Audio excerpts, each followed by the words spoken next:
When most of us think of marijuana grows here in the Central Valley, we think of this: a drug raid. Illegal marijuana plants abruptly chopped down and tossed into large trash dumpsters. But in Oregon, behind protected locked fences lined with security cameras and alarms, 12-foot-high primo pot plants thrive. This is Obamacare number 4, a strain that Yes, he said Obamacare. And, it's Obama mixed with Trainwreck. Jason Warden was nice enough to show us his crop at his Royal Ambrosia farm. This is our recreational garden here that you're looking at. It's Tier 2, licensed by the state of Oregon, 40,000 square feet here. It's big, bigger than our cameras can even show. This goes back quite a ways. Yeah, it's 203 feet, actually. What's the value of something like this one plant here? Well, right now, there's no telling, really. Jason figures the flowers alone from one plant could be worth thousands of dollars, and they'll sell the whole plant. Who's buying this stuff, Jason? So this is all going to go to the recreational market in Oregon. A market that's strictly controlled. The state calls it seed-to-sale tracking. It's designed to keep the black market out. Oregon enforces compliance for quality control, consumer safety, and yes, for money. Thank you very much. I think that's why they're so anxious to work with us to try to collect some of that good tax money as well. He says small to medium growers are doing well so far. I don't think anyone's getting squeezed out per se. In part because originally Oregon's Measure 91, like California's Prop 64, had language to limit big out-of-state investors from coming in and cornering the market.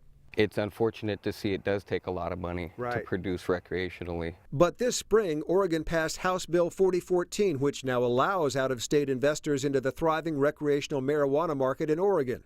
California's restrictions on big business would lift automatically in 5 years if Prop 64 passes. As you can smell, I wish we had smell-o-vision, but... Jason's a licensed grower who deals with licensed processors, wholesalers, and dispensaries. You have a good evening. You too.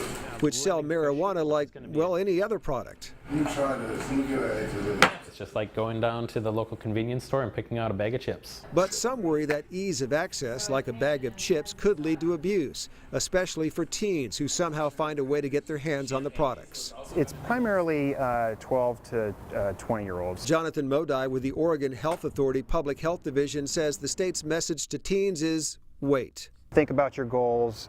Think about what you want in life now and in the future. I have friends who say getting high makes it easier to be a teenager. In June, Oregon launched a one-year, $4 million campaign called Stay True to You. One of the catch lines is, being a teenager is hard enough. I'm not sure pot would help. There's a big health issue, too. The big thing is that youth, their brains are still developing well into their 20s. In fact, a recent study by Canada's Western University suggests the earlier you try marijuana, the lower your IQ.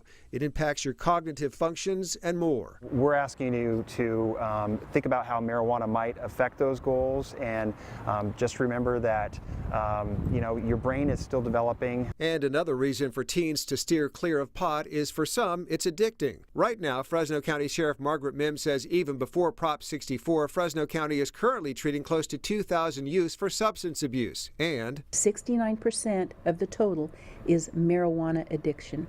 Now, just imagine if it's legalized, how that's going to affect that number. For many, the message is wait or don't start at all. Marijuana can affect your ability to play sports, to learn, reading, math, all these things that are important in your life. And affect your ability to drive. We're seeing drugged driving cases go up in states like Washington, doubled in Washington state after legalization, according to AAA. But proving someone is high behind the wheel can be tricky for prosecutors. That's one of the major problems that we see with this proposition if it were to pass. Assistant Fresno County District Attorney Steve Wright says proving someone is legally drunk has established protocols. That's the 0.08% alcohol. Everybody's familiar with that number. The problem with Proposition 64 is that there's no set number. There's no set amount. No set amount is also a problem in Oregon. Do you think there should be a benchmark for what is driving under the influence for marijuana? I do not until we have secure scientific standards. With no scientific standards, Sheriff Margaret Mims fears her deputies' jobs will get harder, not easier. And in the short term, illegal pot grows will still need to be eradicated, and deputies will now have to sort through 62 pages of new regulations, that is, Prop 64. What I'm hearing from my colleagues in Colorado is that they're busier than ever enforcing those regulations.